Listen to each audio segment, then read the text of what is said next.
Shalom Bapak Ibu, selamat pagi. Kita mengucap syukur kalau pada pagi hari ini kita masih diberi kesempatan untuk bisa hadir bersama-sama di rumah Tuhan. Baik, sebelum ibadah dimulai, kita akan mengambil saat teduh.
Menjadikan langit dan bumi dan yang tetap setia memelihara ciptaannya untuk selama-lamanya.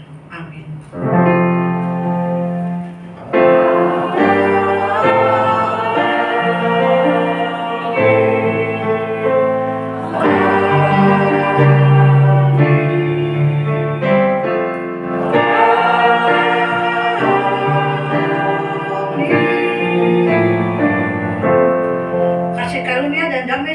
Dari Allah Bapa kita dan dari Tuhan kita Yesus Kristus menyertai saudara sekalian.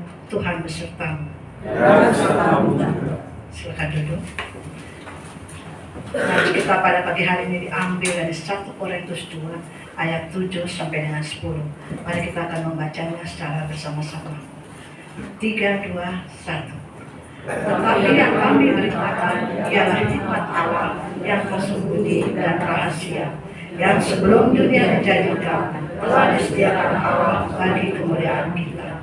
Tidak ada penguasa dunia ini yang mengenalnya, sebab kalau sekiranya mereka mengenalnya, mereka tidak mengalihkan Tuhan yang mulia. Tetapi seperti ada tertulis, apa yang tidak pernah dilihat oleh mata dan tidak pernah didengar oleh telinga dan yang tidak pernah timbul di dalam hati manusia, semua yang disediakan Allah untuk mereka yang mengasihi Dia. Karena kepada kita Allah telah menyatakan oleh Roh, sebab Roh menyelidiki segala sesuatu, bahkan hal-hal yang tersembunyi dalam diri Allah. Kita akan meresponnya dengan menaikkan lagu pengakuan dosa.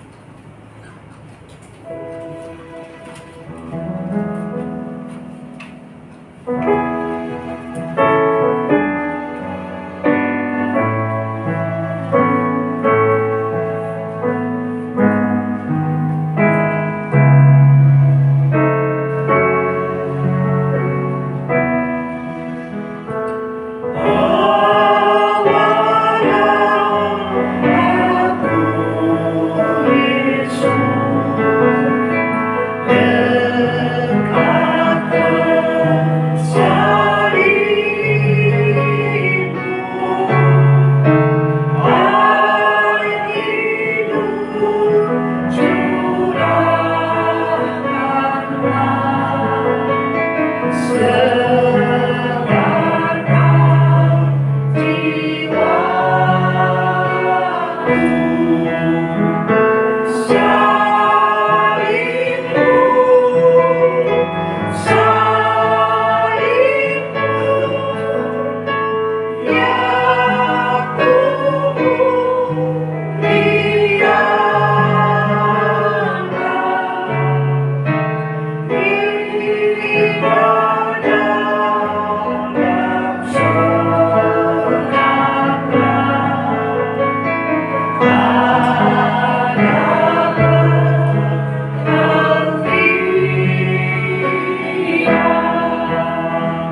Surga, kami mengucap syukur kalau pada hari ini kami bisa berkumpul bersama-sama beribadah di rumah-Mu di tempat ini.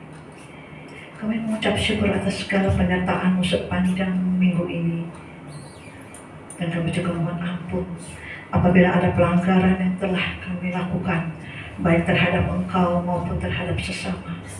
Ampuni ya Bapa, sucikanlah dan kuduskanlah hati kami agar ibadah pada pagi hari ini layak dan berkenan di hadapan-Mu. Inilah doa kami Bapa, hanya di dalam nama Tuhan kami Yesus kami sudah berdoa. Amin. Saya undang untuk bangkit berdiri. Berita anugerah diambil dari Filipi 2 ayat 5 sampai dengan 7. Hendaklah kamu dalam hidupmu bersama menaruh pikiran dan perasaan yang terdapat juga dalam Kristus Yesus, yang walaupun dalam rupa Allah tidak menganggap kesetaraan dengan Allah itu sebagai milik yang harus dipertahankan, melainkan telah mengosongkan dirinya sendiri dan mengambil rupa seorang hamba dan menjadi sama dengan manusia. Demikianlah berita anugerah dari Tuhan.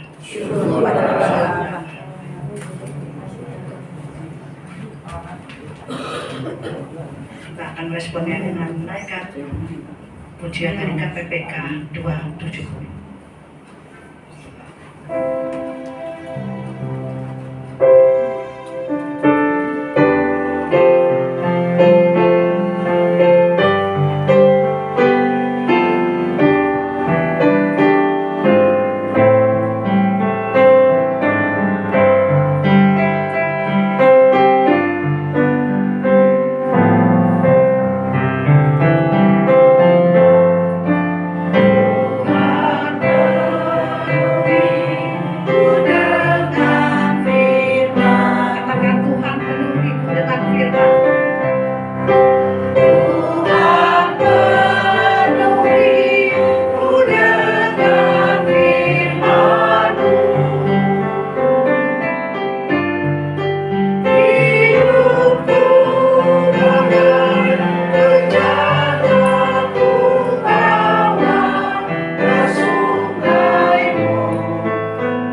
Give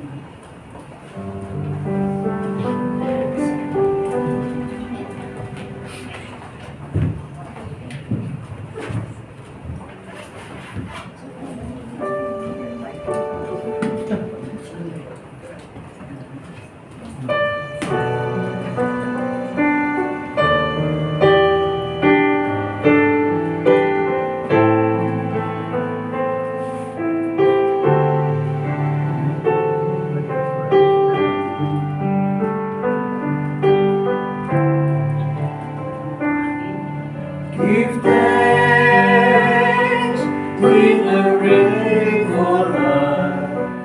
Give thanks to the Holy One. Give thanks because He's given Jesus Christ, His Son. Give thanks with a grateful heart. Give thanks to the Holy One.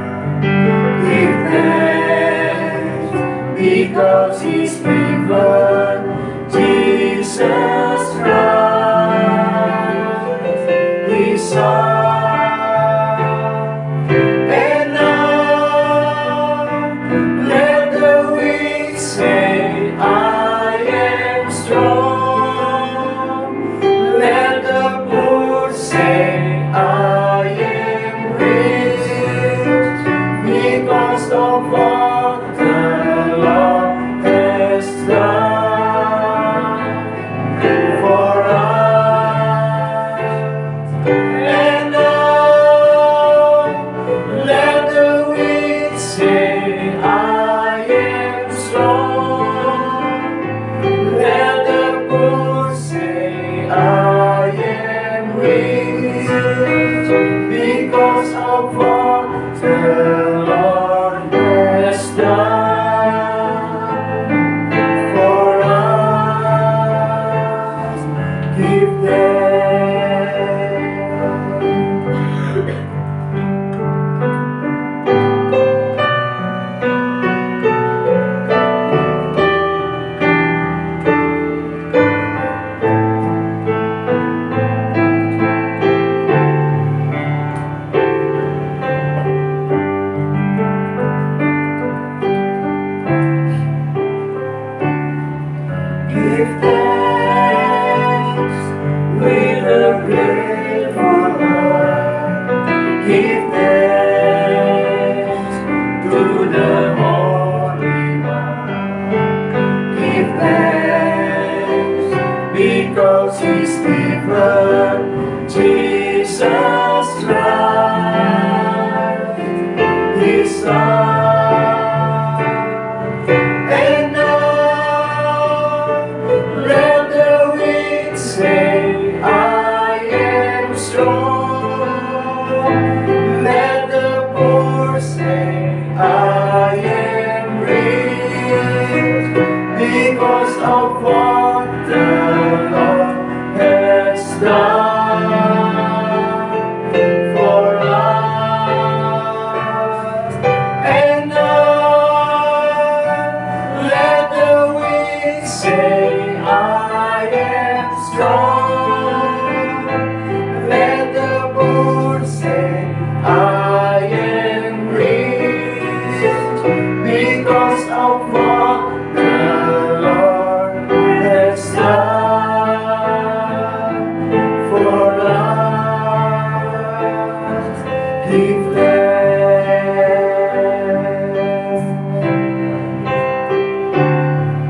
Give thanks.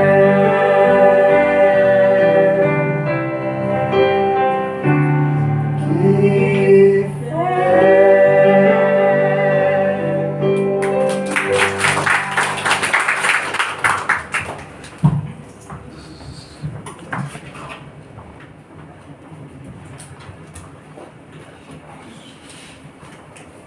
Lagu yang indah yang sudah kita dengarkan bersama Bapak Ibu ya, mengingatkan kita untuk senantiasa menaikkan ucapan syukur kita kepada Tuhan karena kebaikan Tuhan di dalam kehidupan kita, kekuatan dan penyertaan yang senantiasa Tuhan berikan bagi kita di tengah-tengah hidup kita, bahkan di tengah-tengah hidup kita yang tidak setia kepada Tuhan. Tuhan selalu setia dalam kehidupan kita. Amin, Bapak Ibu. Amin. Ya. Oke, kita akan sama-sama ya merenungkan kebenaran firman Tuhan pagi hari ini. Mari sebelumnya saya mengajak kita berdoa mohon pertolongan Tuhan. Ya Tuhan, kami bersyukur untuk setiap kebaikan Tuhan di dalam kehidupan kami. Tuhan yang senantiasa memelihara kehidupan kami. Tuhan yang menjaga hidup kami. Tuhan yang tidak meninggalkan kami ketika kami berjalan sendirian. Ketika kami sendirian, ketika kami dalam pergumulan yang kami hadapi, Tuhan ada bersama-sama dengan kami. Bahkan Tuhan memberikan bagi kami kehidupan yang baru di dalam Kristus.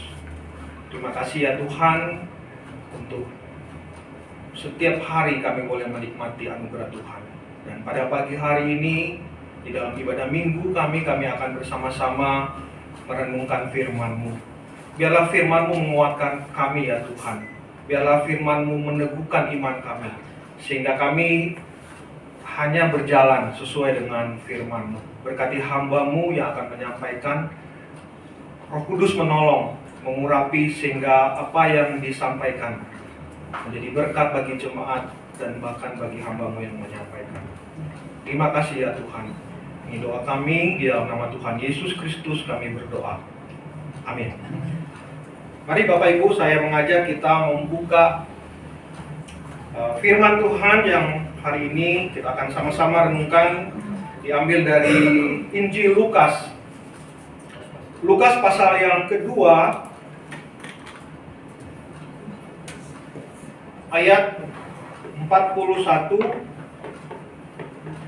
Tapi saya ingin kita melihat satu ayat sebelumnya saja, dari ayat 40. Karena ini ada kaitannya dengan apa yang akan kita renungkan bersama-sama.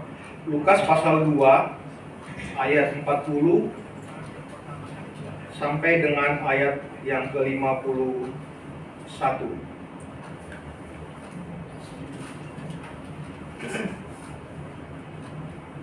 Saya akan bacakan untuk Bapak Ibu Saudara sekalian. Demikian firman Tuhan.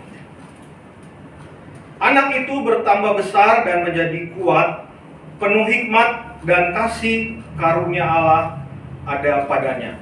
Ini sebagai penutup dari perikop di dalam ayat pasal 2 ayat 21 tentang Yesus yang disunat pada hari ke-8 dan diserahkan kepada Tuhan, dan juga bertemu dengan Simeon dan Hana. Dan di dalam pertumbuhannya itu dikatakan, Lukas memberi catatan anak itu atau Yesus itu bertambah besar, menjadi kuat, penuh hikmat dan kasih karunia Allah ada padanya. Ayat yang ke-41. Tiap-tiap tahun orang tua Yesus pergi ke Yerusalem pada hari raya Paskah. Ketika Yesus berumur 12 tahun, pergilah mereka ke Yerusalem seperti yang lazim pada hari raya itu. Sehabis hari-hari perayaan itu, ketika mereka berjalan pulang, tinggallah Yesus di Yerusalem tanpa diketahui orang tuanya.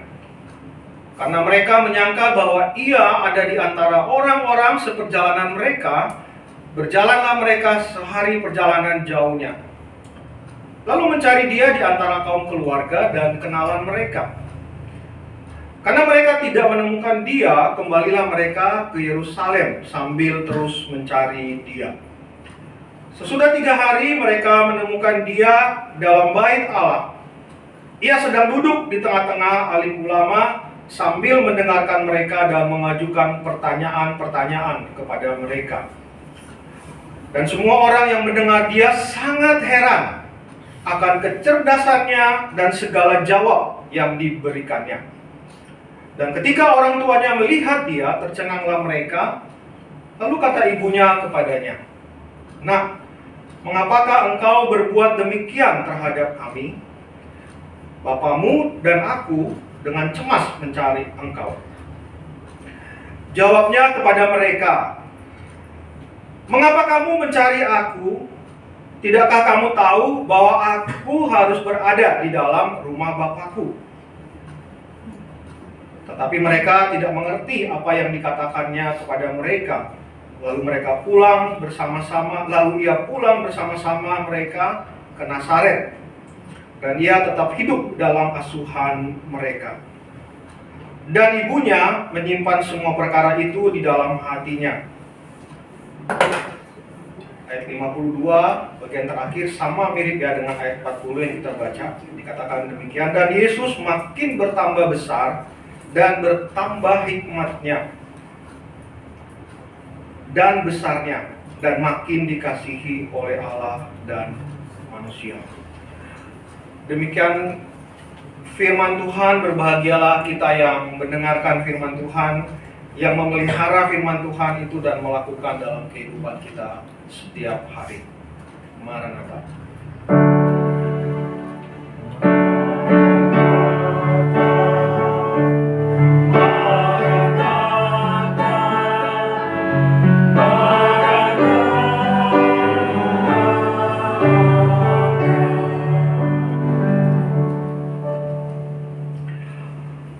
Bapak Ibu Saudara yang saya kasihi di dalam Tuhan Yesus Kristus.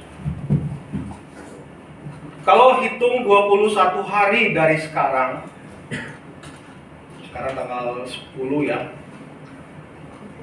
Hitung 21 hari ke depan, kita akan mengakhiri tahun 2023. Nah, apa yang biasanya dilakukan orang-orang ketika mengakhiri tahun? Atau biasanya apa yang Bapak Ibu lakukan kalau mengakhiri tahun? Biasanya apa? Mor biasanya ngapain? Kumpul keluarga. Ya. Banyak ya yang kita bisa lakukan. Ya, kita berdoa, kita kalau di zaman dulu, saya sudah sekarang jarang nonton TV ya. Ya ada sedikit-sedikit dengan berita. Ya karena dulu kan cuma ada TVRI ya, jadi atau cuma beberapa TV. Biasa ada tuh acara namanya kaleidoskop. Ya, kaleidoskop. Nah, apa sih itu kaleidoskop? Nah, kalau sebetulnya secara hurufiah, kaleidoskop itu sebetulnya sebuah teropong, ya, nama sebuah teropong. Atau sebetulnya bisa juga diberikan pengertian satu peristiwa yang sudah lewat, ya mungkin diambil dari benda yang ya disebut kaleidoskop ini untuk meneropong, tapi melihatnya bukan ke depan, tapi melihatnya apa yang sudah lewat. Mengapa perlu dilihat apa yang sudah lewat? Karena supaya menjadi pengingat apa yang kita lakukan di tahun-tahun yang sudah kita lewat, atau di hari-hari dan bulan-bulan yang sudah kita lewat. Nah, biasa Bapak Ibu di acara TV itu kan diputar lagi peristiwa ya dari 1 Januari. Bapak Ibu Saudara masih ingat apa yang terjadi 1 Januari 2023? Banyak ya, saya juga nggak ingat. Ya, dan juga nggak, ya sudah lewat kan, nggak perlu lagi kita ingat. Ya, kecuali ada peristiwa-peristiwa penting yang mungkin bisa berkesan bagi kita sehingga kita perlu ingat. Tapi tidak semua orang mengingat hal itu. Nah, kemudian diputar sampai bulan Desember ini. Nah, pertanyaannya ketika kita juga coba melakukan itu, kita coba mengingat, kita coba meringkas apa yang telah terjadi dari Januari tahun 2023 sampai Desember. Biasanya kita akan menemukan ada hal-hal yang harus saya perbaiki. Biasanya begitu ya Bapak Ibu. Oh iya ya, ini saya gagal di tahun ini. Atau ada orang yang sukses bisa juga. Kalau dia gagal, dia akan bagaimana supaya tidak gagal lagi. Dan biasanya kalau orang sukses, gak mau gagal kan, dia mau supaya dia tetap bisa terus sukses. Atau lebih baik lagi. Nah, dalam kehidupan bergereja kita juga kan melihat, ya, apa yang sudah kita lakukan sebagai jemaat Tuhan di tempat ini khususnya. Nah, hari ini kita sudah mulai dengan satu kebiasaan yang baru, gitu ya. Kita diundang untuk bisa datang jam 8. Ya, saya mohon maaf tadi saya tidak datang jam 8 gitu ya. Bisa menikmati sudah ada makanan yang disediakan. Nah, ini menarik ya Bapak Ibu. Kalau nggak sempat siap-siap sarapan, nggak apa-apa, di gereja ternyata sudah disiapkan. Ya, ini satu hal yang juga baik, tapi tentunya Bapak Ibu bukan motivasinya supaya makan gratis, bukan ya. Walaupun itu tetap akan diberikan ya, karena semangat ya, spirit dari kita kan orang percaya, Allah itu memberi, Allah Maha Pemurah, Dia memberikan. Jadi tidak apa-apa gereja itu juga menyiapkan bagi jemaatnya. Tentunya kalau ya ada dananya gitu ya untuk disiapkan. Nah, kita misalnya biasanya kita tuh melihat selama 1 tahun nih, saya datang ke gereja, ada yang minggu yang tidak saya datang nggak? Mungkin kalau sakit bisa dimaklumi, tapi mungkin ada alasan lain sehingga saya tidak bisa datang. Oh, berarti tahun depan saya akan lebih baik lagi, lebih rajin lagi. Saya akan memprioritaskan untuk bisa datang ke gereja. Atau apalagi yang kita mau perbaiki. Misalnya saya datang terlambat ke gereja. Nah, kita mau lebih datang paling tidak tepat waktunya sebelum lonceng ya. Kita tidak ada lonceng ya. Sebelum lonceng yang ada di keyboard ini berbunyi, sehingga kita bisa betul-betul menikmati ibadah kepada Tuhan itu dari awal. Nah, apakah bisa Bapak Ibu? Bapak Ibu Saudara yang saya kasih di dalam Kristus, kehidupan orang percaya adalah kehidupan yang bertumbuh. Kehidupan yang semakin hari semakin lebih baik. Sebagaimana apa yang terjadi dengan pertumbuhan itu sendiri. Bapak Ibu, tidak ada ya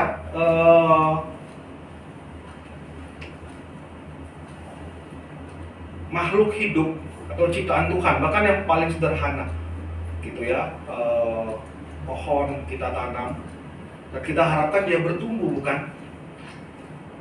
Tidak hanya semakin besar, tapi juga semakin lama bisa semakin, kalau pohon itu buah ya bisa berbuah.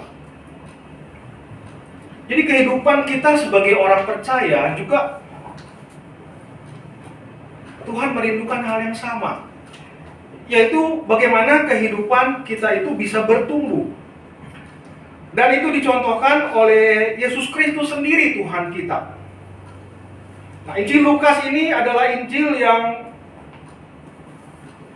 menyorot tentang Yesus sebagai manusia. Bapak Ibu Saudara, memang pertumbuhan itu hanya terjadi kepada manusia. Kalau bicara tentang Allah, apakah Allah bertumbuh? Saya kira Bapak Ibu, kalau kita memahami bahwa Allah itu kekal, Allah itu suci, Allah itu kudus, Allah itu benar, tentunya beda dengan kita yang membutuhkan pertumbuhan. Karena dia dari Allah itu suci dari dulu, bahkan sebenarnya kalau kita pakai istilah dulu kan sudah masuk ke ruang dan waktu. Bahkan sebelum ada waktu, dia sudah Allah yang suci. Dia Allah yang kudus, dia Allah yang benar, ya.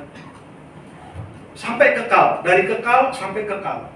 Tetapi kalau kita manusia, kita memang mengalami pertumbuhan, bahkan secara fisik kita kan dimulai kehadiran kita di dunia ini sejak dari kecil, kemudian bertambah besar.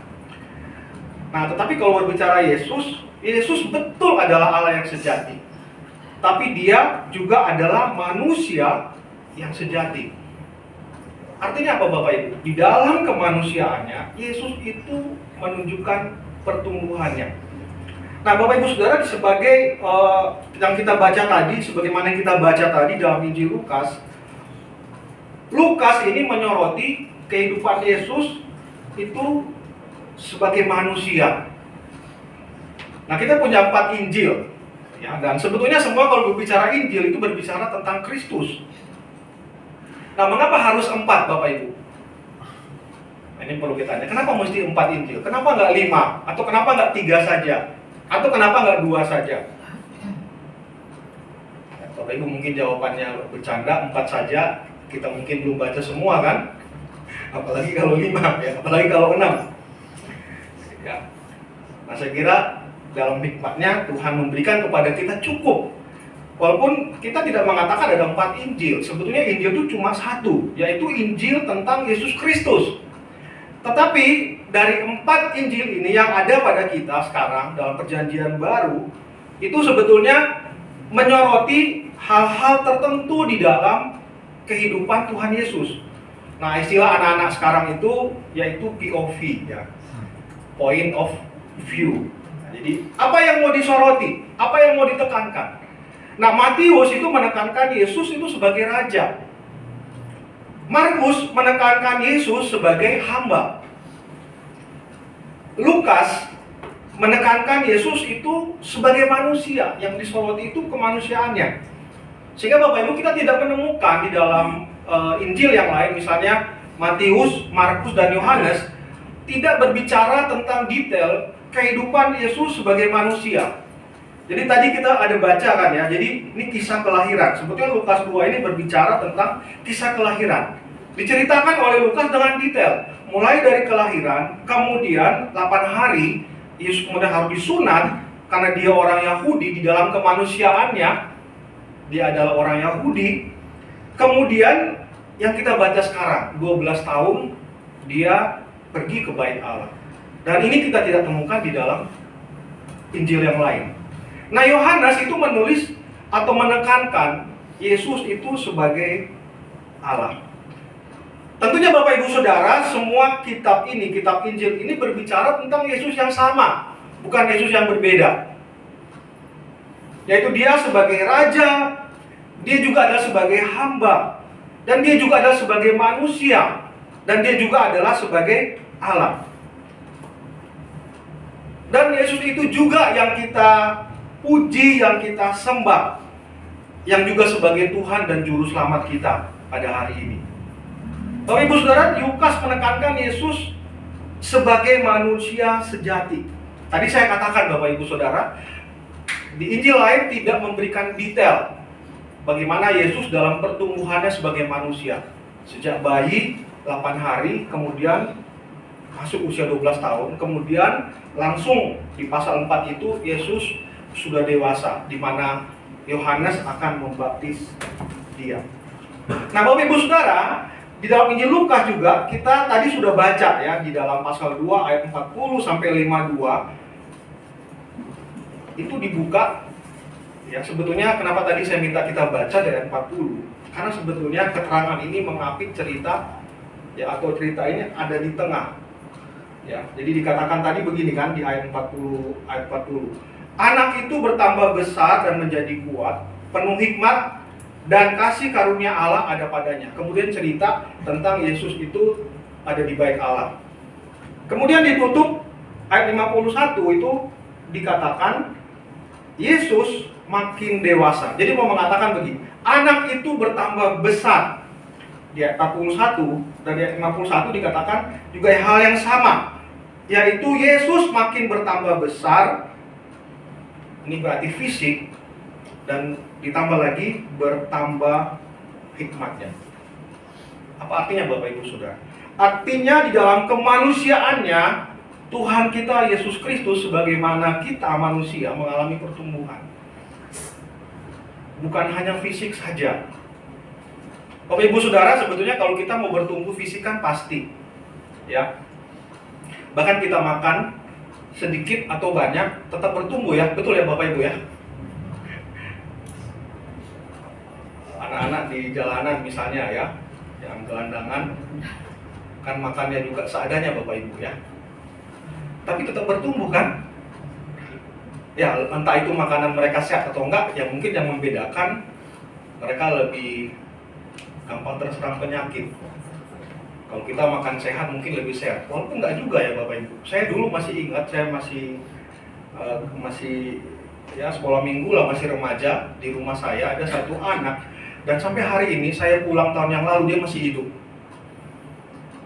Bapak Ibu, dia memang saya nggak begitu kenal keluarganya, tapi anak ini begini hidupnya, Bapak Ibu. Jadi dia tuh suka tangkap cecak. Kalau di tempat saya namanya cecak bingkarong ya sini istilahnya. Yang cecak gede-gede itu Bapak Ibu, bukan cecak rumah. Yang dia banyak di pohon-pohon. Hah? Bukan bunglon, bunglon kan gede ya Bapak Ibu. Cecak bingkarong kalau nggak salah. Saya nggak tahu kalau di sini bengkarong atau apa, nggak tahu istilahnya ya. Pokoknya yang ekornya juga besar gitu ya. Itu apa namanya? Ada. Ya mirip-mirip begitulah ya. Pokoknya mirip, bukan cecak rumah yang halus-halus itu, tapi lebih gede dikit lah. Tapi nggak gede banget. Kalau gede banget kan sudah kadal gitu ya. Nah, apa yang dia lakukan Bapak Ibu? Dia masukkan ke mulut, digigit, nggak semua masuk. Jadi ekornya di luar kan, pasti ekornya begini kan. Dan dia suka takut-takutin orang. Nah biasa yang ditakutin tuh anak-anak perempuan ya. Jadi mereka kalau lihat dia kabur itu ya, karena apalagi kalau lihat dia sudah mulai masukin di mulutnya cecak itu dan dia kejar-kejar ya. Dan itu jadi kesenangan buat dia Bapak Ibu ya. Ngeri ya. Terakhir saya pulang tahun lalu, dia melakukan menurut saya pekerjaan yang tidak semua orang mau lakukan, yaitu dia narik gerobak sampah. Bapak Ibu bayangkan ya, kalau sampah di rumah kita nggak ada yang bersihin ya. Kadang kita merasa orang tukang sampah itu hina ya, padahal enggak ya. Bapak Ibu bayangkan kalau nggak ada tukang sampah ya, kayak apa sampah kita juga mungkin terjangkit penyakit. Dan Bapak Ibu, satu hal yang hebat, selama COVID, dia tuh yang menurut saya dengar dia nggak pakai masker. Pokoknya nggak tahu sendiri Bapak Ibu ya, anak dari kecil saja dia sudah berani makan cecak sampai gede, bahkan dia bekerja ya istilahnya banyak kotor-kotornya malah sehat. Ya itu Bapak Ibu ya, saya kira misteri ya, satu keadilan Tuhan saya lihat ya. Kita jaga-jaga penyakit, kita cuci tangan gitu ya, kita pakai masker, malah lebih gampang kena penyakit gitu kan. Saya tidak bilang Bapak Ibu gak usah pakai masker, enggak ya. Apalagi sekarang COVID ini ternyata naik lagi kan di Jakarta. Tapi mudah-mudahan Bapak Ibu Saudara sudah divaksin. Jadi Bapak Ibu sekalian, orang itu makan sedikit, makan banyak, toh pasti tetap bertumbuh. Kecuali kita yang sudah dewasa kan, malah kita sudah mengurangi makanan, betul ya Bapak Ibu. Sudah nggak boleh makan banyak. Kalau anak-anak masih boleh lah makan banyak, karena dia bertumbuh. Tetapi berbicara pertumbuhan itu bukan cuma berbicara soal pertumbuhan fisik, karena itu sudah pasti. Nah, di sini 2 kali Lukas menulis tentang Yesus yang makin dewasa dan bertambah hikmatnya. Inilah hal yang pertama yang saya mau katakan, yang saya mau ngajak kita sama-sama renungkan di dalam khotbah saya pada pagi hari ini. Bapak Ibu Saudara, apakah kita sebagai pengikut Kristus atau orang yang mengaku percaya kepada Kristus adalah orang yang terus-menerus bertumbuh? Kita tidak bicara tentang pertumbuhan secara fisik, tadi saya sudah katakan itu pasti terjadi. Tetapi apakah kita bertumbuh di dalam hikmat Allah? Sebagaimana Kristus itu dikatakan tadi oleh Lukas, dia bertambah besar, penuh hikmat dan kasih karunia Allah ada padanya. Bapak Ibu Saudara, apa itu bertumbuh di dalam hikmat Allah? Ada banyak definisi dari Perjanjian Lama dan Perjanjian Baru tentang hikmat. Bahkan ada juga definisi dari dunia ini tentang hikmat dunia ini. Tadi sedikit disinggung ya dalam bacaan kita di dalam Korintus. Ya.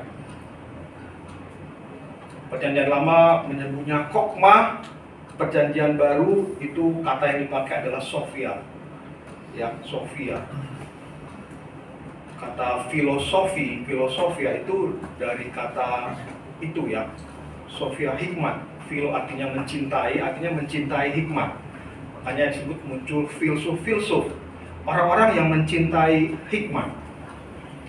Itu hikmat yang kita tahu ada di dunia ini. Ada orang bilang orang berhikmat beda dengan orang pintar. Nah, Bapak Ibu Saudara, saya ingat satu, ini sebetulnya ada di stiker ya, bilangnya begini. Orang pintar tahu tomat itu buah. Bapak Ibu Saudara, tomat itu buah atau sayur ya? Yang suka masak pasti bilang sayur ya.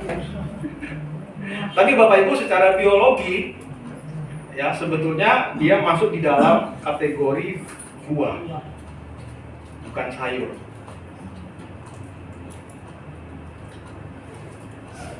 Tapi kalau kita masak Indomie Bapak Ibu, kita bisa pakai tomat masih masuk ya, masih enak kan?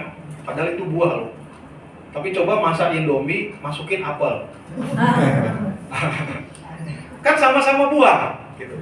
Nah makanya ada istilah begini, orang pintar tahu tomat itu buah, tapi orang berhikmat, orang bijaksana tidak akan mencampur tomat di dalam salad buah. Padahal kan sama-sama buah. Ada sih Bapak Ibu ya, ada pernah nggak makan salad buah pakai tomat? Ada ya, tapi sebetulnya aneh kan? Biasanya tomat dicampur di salad Tomat yang kecil. teman-temannya sayur Bapak Ibu. Padahal itu bukan sayur.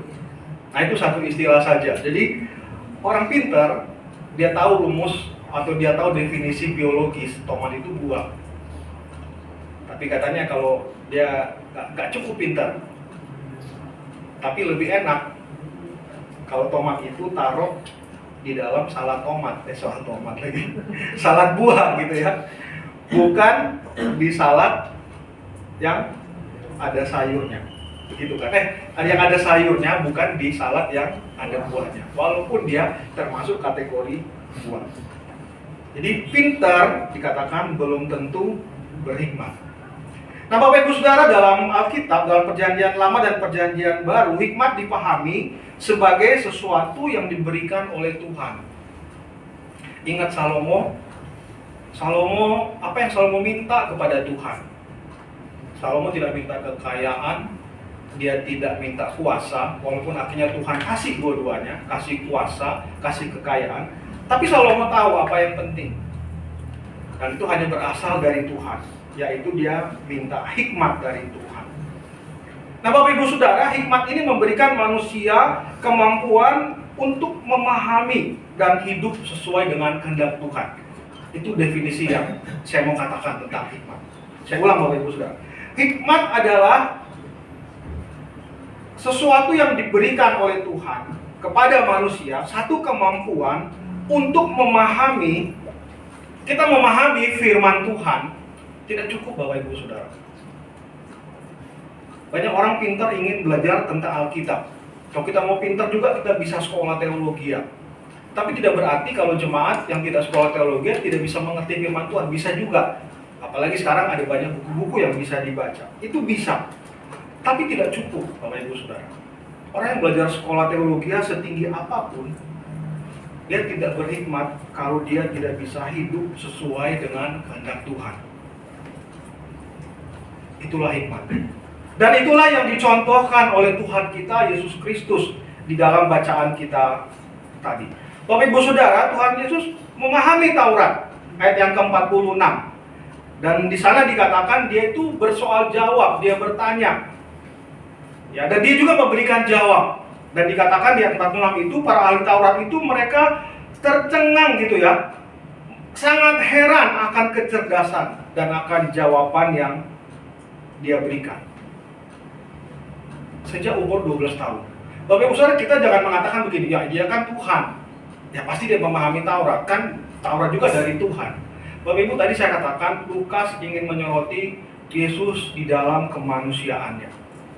Jadi ketika kita melihat Yesus, kita melihat Yesus memiliki dua natur, yaitu Allah yang sejati dan manusia yang sejati. Orang suka mengatakan Allah 100%, manusia 100%. Tapi saya lebih suka mengatakan Allah sejati, manusia sejati. Karena memang susah untuk dipresentasi. Itulah Yesus Tuhan kita. Dia Allah, dia juga manusia. Di dalam kemanusiaannya, dia juga belajar. Datang ke bait Allah, dia belajar Taurat. Bapak Ibu Saudara, apa yang kita pahami dan mengerti? dari kitab suci yang ada pada kita. Kalau Yesus sendiri saja, dia datang ke bait Allah, dia bersama-sama berbincang, menyatakan satu minat akan firman Tuhan, akan hukum Taurat. Seberapa bersemangat kita sebagai anak-anaknya ketika mempelajari kebenaran firman Tuhan. Firman Tuhan yang ada di Alkitab kita, Bapak Ibu. Seberapa bersemangat kita rindu untuk mengenal Tuhan di dalam firman Tuhan yang sudah Tuhan berikan kepada kita. Atau kita lebih bersemangat mencari tahu, misalnya siapa sih suaminya yang baru tuh, si BCL. Ya kan Bapak Ibu, siapa suaminya? Bapak Ibu, orang kepo ya, orang tuh suka tahu kehidupan orang lain. Sebetulnya nggak salah sih, tapi jangan berlebihan Bapak Ibu. Kenapa ya?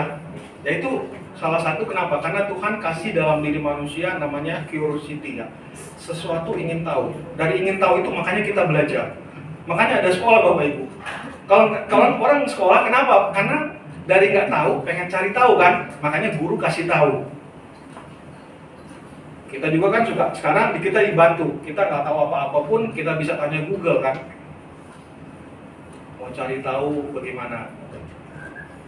Misalnya kemarin tempat saya tinggal itu bocor Bapak Ibu ya, di talangnya itu bocor. Saya kan bukan tukang Bapak Ibu ya, tapi kan di YouTube tuh banyak how do it yourself. Saya cari ya, bagaimana memperbaiki talang gitu ya. Ada Bapak Ibu di YouTube ya, oleh tukang-tukang ya. Karena saya pengen tahu lapisan-lapisannya itu ada apa saja. Karena begini, sebelumnya kami panggil tukang, ya tukang itu sudah datang, sudah perbaiki, tes ya. Ini sudah tahun lalu, kedua tahun lalu saya sudah lupa. Sudah ditempel Bapak Ibu, tetap bocor gitu ya, tetap bocor. Saya dalam hati ya, kalau tukangnya aja nggak tahu di mana bocornya, di mana menyelesaikan masalah, gimana saya gitu kan? Cuma kan masalahnya begini Bapak Ibu, saya sudah kasih uang ke dia, walaupun belum semuanya kan, baru setengahnya dari perjanjian. Karena sudah itu Bapak Ibu, tukangnya sudah nggak muncul lagi.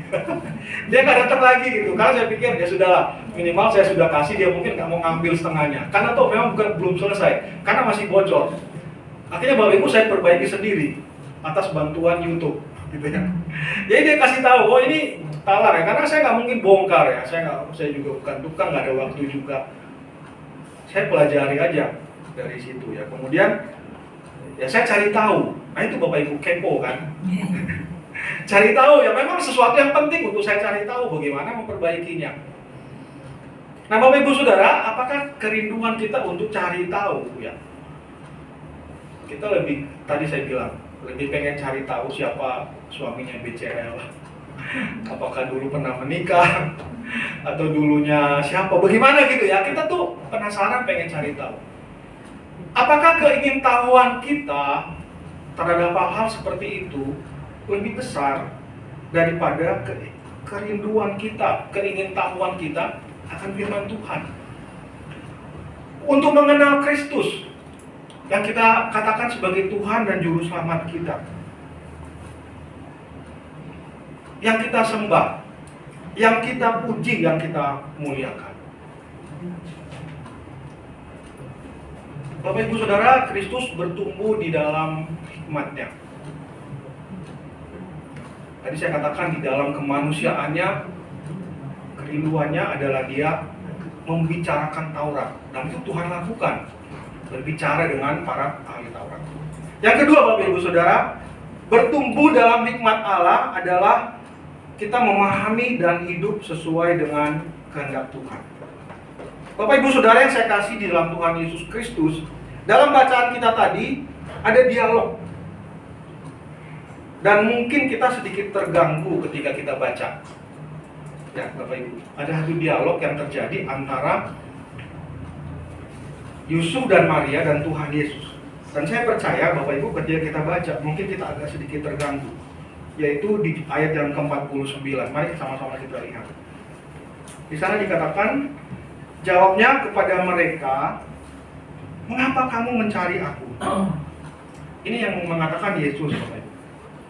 Saya coba bayangkan peristiwa ini ya. Saya coba mereka-reka.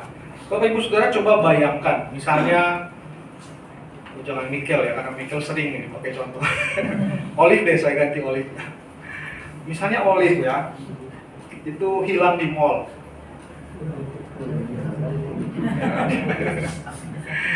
Ya sekarang sih pakai HP gampang kan, kalau yang di mall tinggal itu foto aja di mana lokasinya cari. Tapi kalau anak kecil juga tetap bisa hilang kan. Nah Bapak Ibu, kalau misalnya Olive hilang di mall, cari-cari ya, Pak Budi pusing cari gitu, kemudian ketemu. Kemudian dikatakan begini, ketika ketemu, Olive mengatakan, mengapa kamu mencari aku? Kira-kira gimana reaksinya tuh? Gimana Bapak Ibu? Ini kan mirip-mirip ya seperti yang terjadi ya. Di sini diceritakan kan Yesus itu pergi dengan Yusuf dan Maria beserta dengan rombongan sebetulnya karena cukup banyak.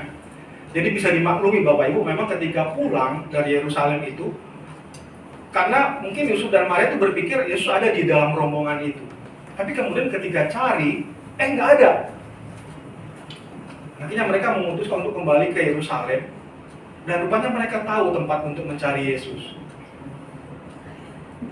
Bukan di pasar kan? Tapi di mana?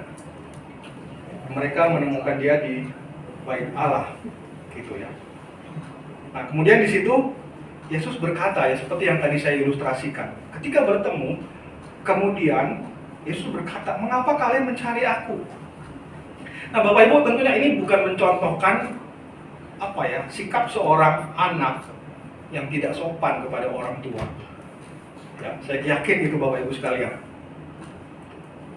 Bagian ini tidak sedang mengajarkan itu. Tetapi sekali lagi, ya, tadi saya katakan di depan, apa yang mau dikatakan Lukas ini berbicara tentang Yesus yang adalah manusia. Tetapi ingat Bapak Ibu Saudara, bahwa Yesus juga adalah Allah yang sejati. Sehingga dia harus berkata, betul ya, kan dikatakan Bapakku di situ ya. Bapakku dan aku mencarimu. Tapi kemudian Yesus mengatakan, aku harus, tidakkah kamu tahu bahwa aku harus ada di rumah Bapakku? Nah Bapak Ibu, ini mungkin ya yang belum sepenuhnya Maria dan Yusuf memahami tentang Yesus.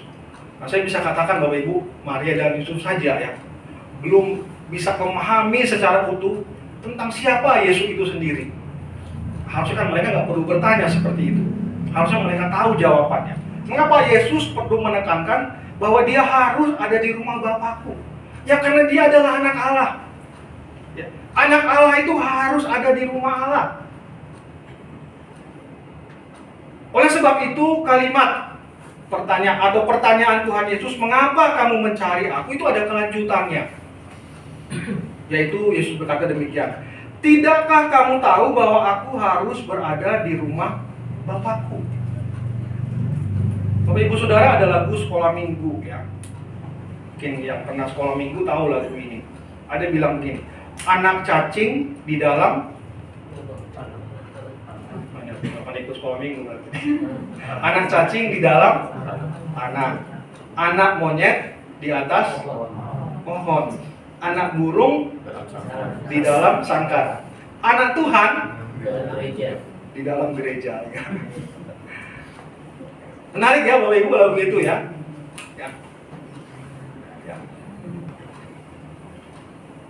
Nah kalimat Tuhan Yesus ini, bahwa tidakkah kamu tahu bahwa aku harus berada di rumah Bapakku, tentunya bisa saja ditafsirkan secara harafiah, yaitu dia harus berada di Bait Allah. Atau kita anak-anak Tuhan, kalau kita anak Tuhan, kita harus di rumah Tuhan.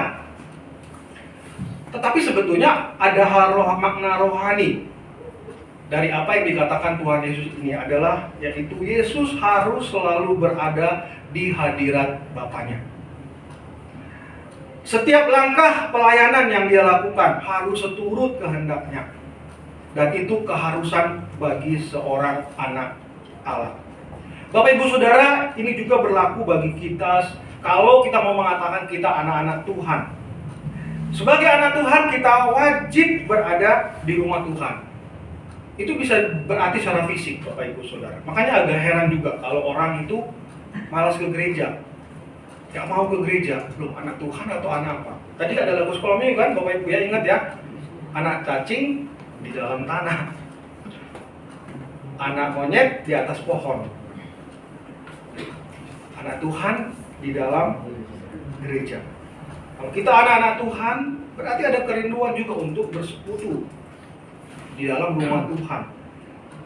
Tetapi juga Bapak Ibu Saudara, soal hidup di hadapan Tuhan itu bukan cuma soal datang ke gereja hari Minggu.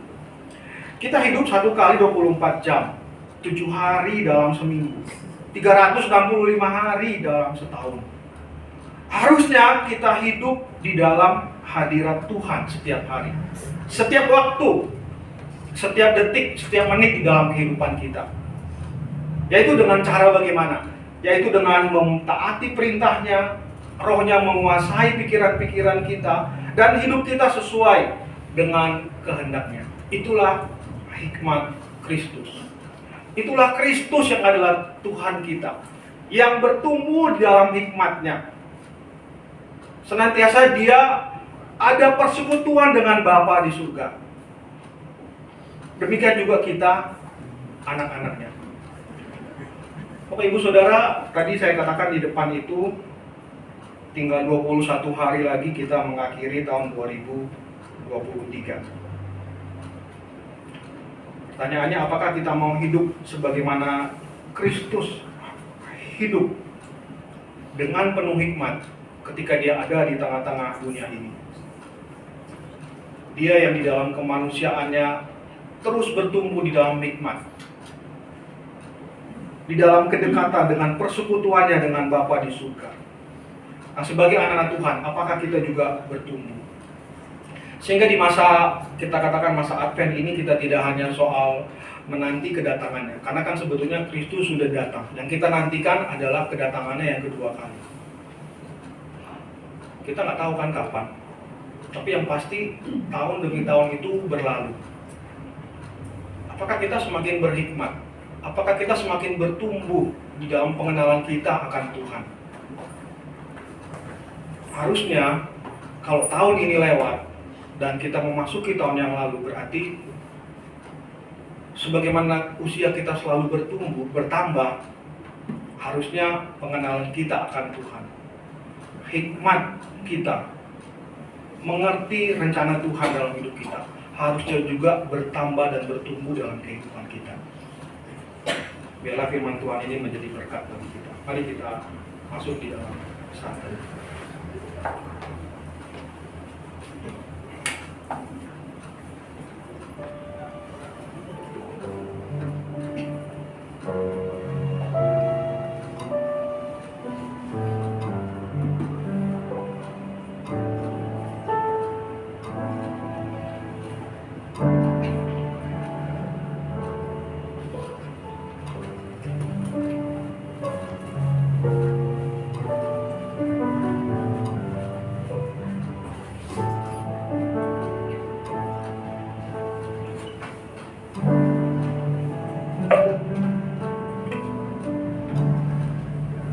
Tuhan, terima kasih karena firman-Mu pada pagi hari ini kembali mengingatkan kami.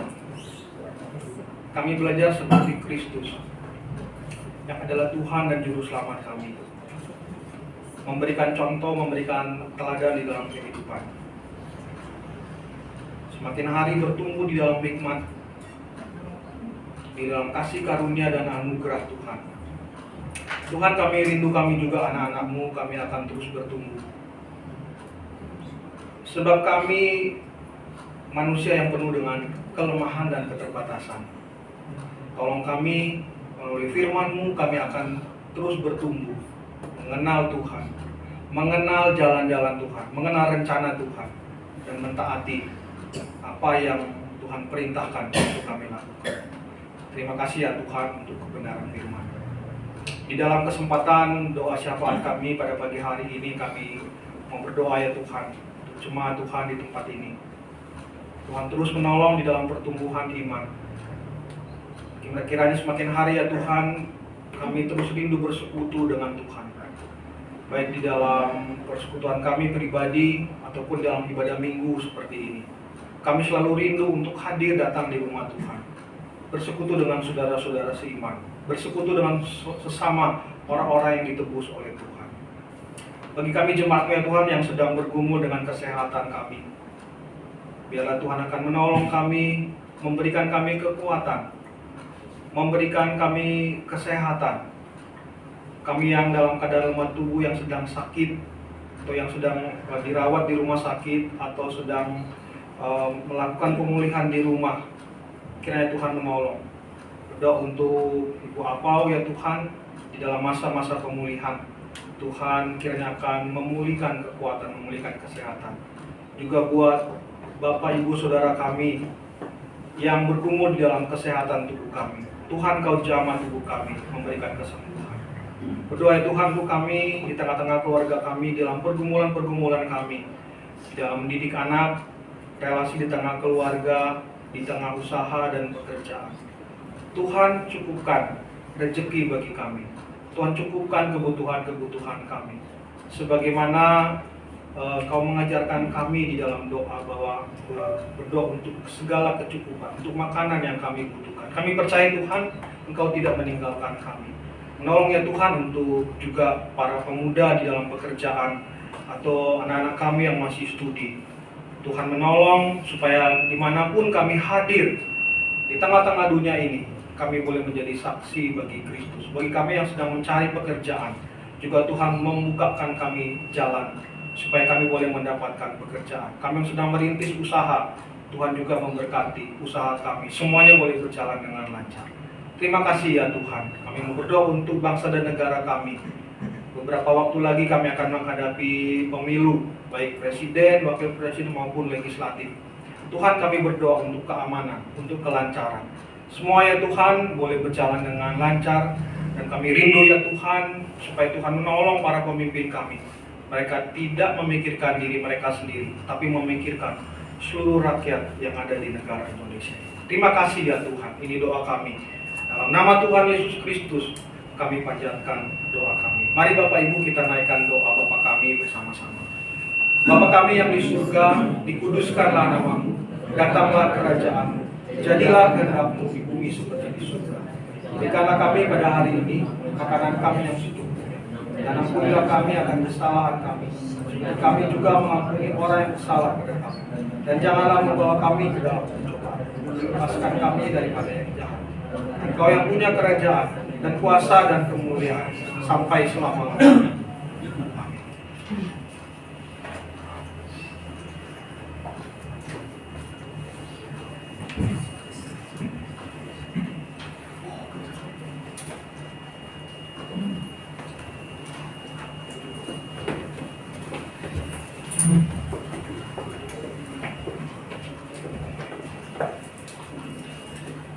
Marilah kita bersama dengan umat Allah di masa lalu, masa kini, dan masa depan mengingat pengakuan pada baptisan kita menurut pengakuan iman rasuli.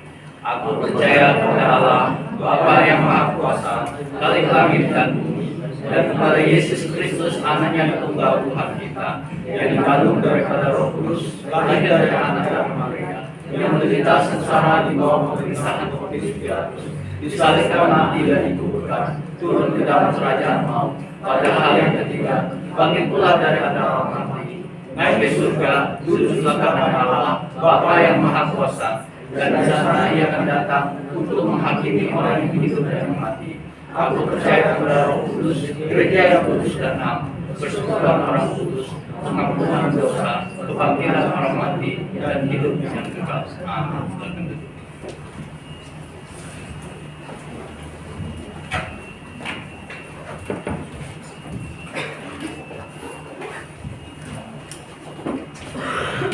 Terima kasih kepada penginjil Gesupit untuk firman yang telah dikabulkan. Tuhan Yesus memberkati. Kita akan masuk dalam persembahan. Diambil dari Matius 10 ayat 42. Dan barang siapa memberi air secukup secangkir saja pun kepada salah seorang yang kecil ini, karena ia muridku, aku berkata kepadanya, sesungguhnya ia tidak akan kehilangan upahnya daripadanya.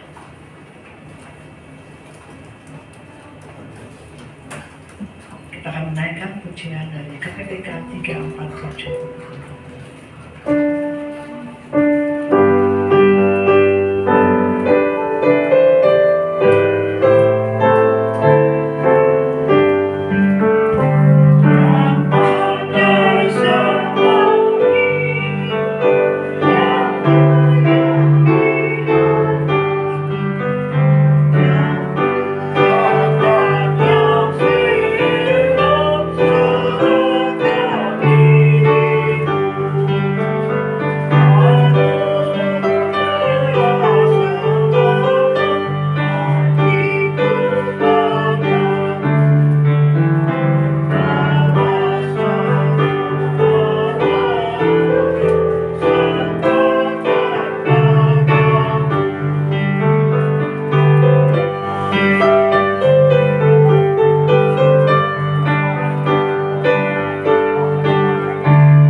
Bapa untuk firman-Mu yang telah ditaburkan.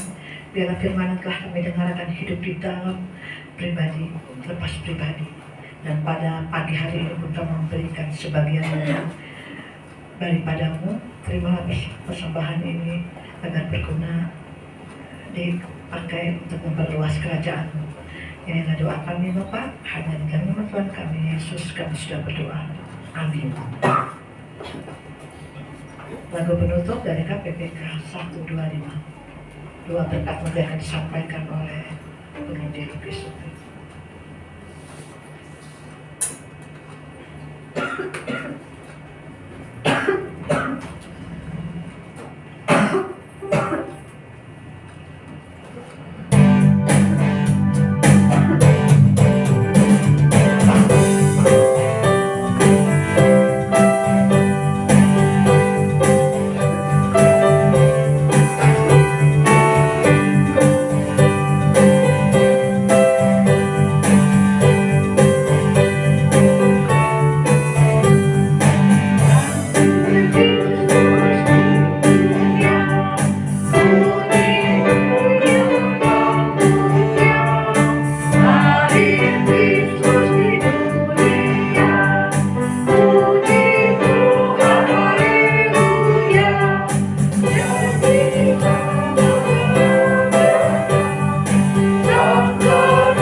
Jemaat yang dikasihi Tuhan, arahkanlah hatimu kepada Tuhan. Kami mengarahkan hati kami kepada Tuhan. Jadilah saksi Kristus. Syukur kepada Terpujilah Tuhan. kini dan selamanya. Terimalah berkat Tuhan. Anugerah Tuhan Yesus Kristus dan kasih Allah dan persekutuan Roh Kudus beserta saudara sekalian, mulai saat ini sampai selama-lamanya. Maranatha.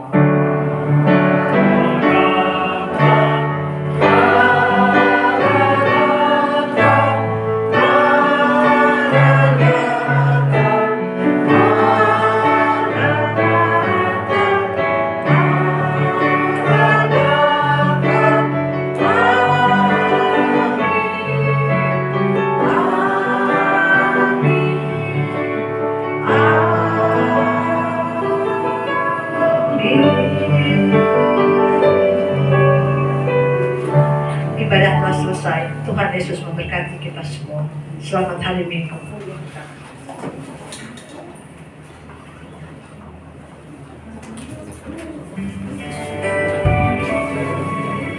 Sebentar ya, ada pengumuman. Sebentar. Selamat pagi Bapak Ibu. Pagi. Saya mau menginfokan